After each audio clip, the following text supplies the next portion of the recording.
அன்புள்ள தனுசு ராசி அன்பர்களே, இந்த வார ராசி பலன். தனுசு ராசி அன்பர்களுக்கு 3இல் ராகு, 4இல் சனி, 6ஆம் இடத்தில் செவ்வாய், 7ஆம் இடத்தில் புதன், 8இல் சூரியன், குரு, 9இல் சுக்கிரன், கேது உள்ளனர். ராசிக்கு 3இல் ராகு, 6இல் செவ்வாய், 7இல் புதன் இருப்பதால் எதிலும் தங்களுக்கு தைரியம் அதிகரிக்கும். அடைய வேண்டிய இலக்கை அடைவீர்கள். பிறருக்கு கொடுத்த வாக்குறுதிகளை நிறைவேற்றுவீர்கள். சுக்கிரன் 9இல் சஞ்சாரம் செய்வதால் உறவினர்கள் மூலமாக தங்களுக்கு அனுகூலமான செய்திகள் வரலாம். ஆனால் 4ஆம் இடத்தில் சனி இருப்பதால் கொடுக்கல் வாங்கலில் சற்று கவனமாக இருங்கள். யாருக்கும் அனாவசியமாக கடன் தர வேண்டாம். ஜாமீன் ஏற்றுக்கொள்ளுதல் வேண்டாம். வேலையாட்களுடைய ஆதரவு சற்று குறையலாம். சற்று கவனமாக இருங்கள். மேல் அதிகாரியிடம் தேவையில்லாத வாக்குவாதங்களை செய்தல் கூடாது. தானுண்டு தன் வேலையுண்டு என்று இருத்தல் வேண்டும். 4ஆம் இடத்தில் சனி அர்த்தாஷ்டம சனியாக இருக்கிறார். வண்டி வாகனங்கள் மூலமாக எதிர்பாராத வகையில் வீண் செலவுகள் உண்டாகும். மாணவர்கள் படிப்பில்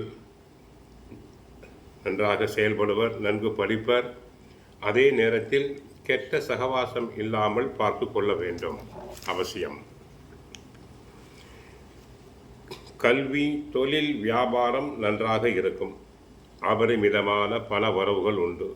பழைய கடன்களை அடைக்கலாம். அடகு வைத்த நகைகளை மீட்கலாம்.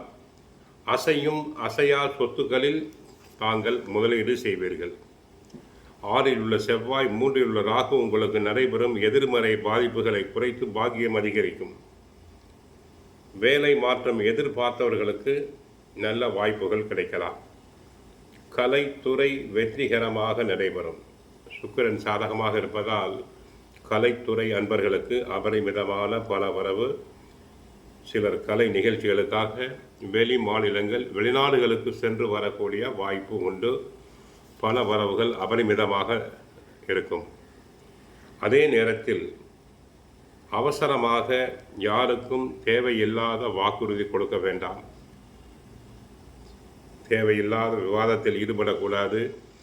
பயணங்களில் பாதுகாப்பு வேண்டும். சனி அர்த்தாஷ்டம சனி, 4இல் உள்ள சனி 3ஆம் பார்வையாக செவ்வாயை பார்ப்பதால் வாகன விபத்து உண்டாகலாம். ஆகவே வாகனங்களில் செல்லும்போது சற்று கவனமாக செல்லுங்கள். வாகனங்கள் அடிக்கடி பழுதுபடலாம். கோயிலுக்கு சென்றால் கிருஷ்ண பரமாத்மாவை வழிபடுங்கள். வீட்டில் சுந்தரகாண்டம், பகவத்கீதை பாராயணம் செய்யுங்கள். வாழ்க வளமுடன், மங்களம் உண்டாகட்டும். ஹரே கிருஷ்ணா, ஹரே கிருஷ்ணா.